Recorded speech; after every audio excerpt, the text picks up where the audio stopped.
कभी पंडित जी करे तो बोलना पंडित जी कहाँ पर है वो प्रसंग दूसरे अध्याय में है उस पुस्तक के।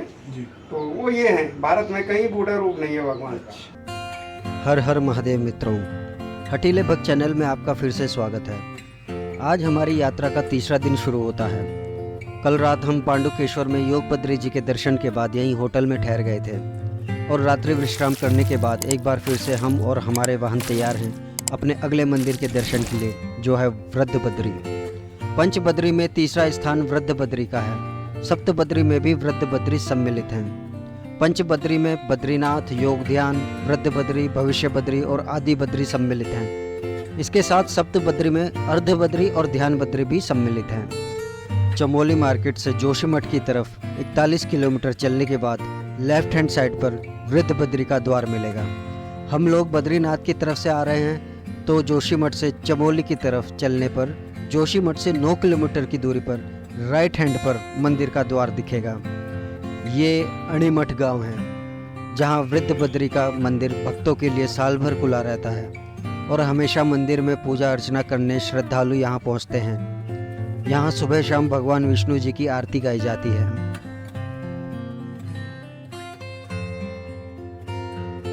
बद्री दूरी 200 किलोमीटर 200 मीटर सॉरी।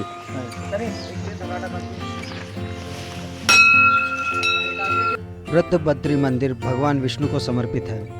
वृद्ध बद्री मंदिर में भगवान विष्णु की वृद्ध अर्थात बूढ़े व्यक्ति के रूप में पूजा की जाती है। यही कारण है कि इस स्थल को वृद्ध बद्री मंदिर के नाम से जाना जाता है। आपने अपने घर में श्री सत्यनारायण जी की कथा तो अवश्य करी होगी और आरती में एक पंक्ति अवश्य सुनी होगी, बूढ़ो ब्राह्मण बनकर कंचन महल कियो, ओम जय लक्ष्मी रमणा। जी हाँ, ये वही बूढ़े रूप में दर्शन देने वाले भगवान विष्णु हैं और एकमात्र मंदिर जहाँ भगवान एक वृद्ध के रूप में दर्शन देते हैं। पौराणिक मान्यताओं के अनुसार एक बार देवर्षि नारद भ्रमण करते हुए इस अणीमठ नाम के गांव में पहुंचे और विश्राम करने लगे। इसके बाद नारद मुनि ने विष्णु की आराधना की और दर्शन देने की प्रार्थना की। नारद की प्रार्थना को मानते हुए भगवान विष्णु ने उन्हें वृद्ध व्यक्ति के रूप में दर्शन दिए और तब से लगातार अणीमठ में भगवान विष्णु की वृद्ध रूप में पूजा अर्चना की जाने लगी।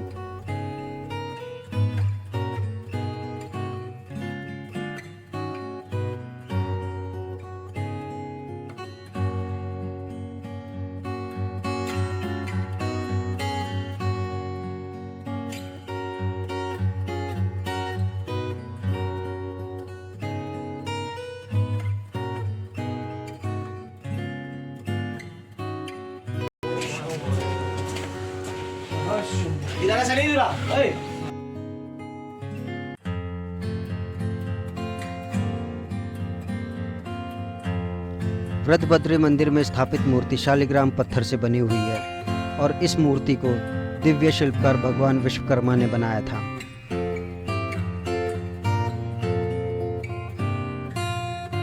उनके द्वारा ये अंदर का वो नहीं और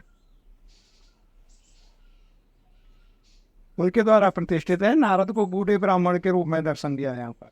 हम लोग सत्यदेव पूजन करते हैं, आपको है तो जानकारी सत्यदेव करूँ में सारी में करते हैं। आता है कि भगवान परीक्षा लेने के लिए बूढ़े ब्राह्मण के रूप में प्रकट हुए। तो अब आप ध्यान दे रहा, कभी पंडित जी करे तो बोलना पंडित जी कहाँ पर जी प्रसंग दूसरे अध्याय में है उस पुस्तक के। जी तो वो ये है, भारत में कहीं बूढ़ा रूप नहीं है भगवान, ये है। और सबसे बड़ी विशेषता है कि शालिग्राम शिला है।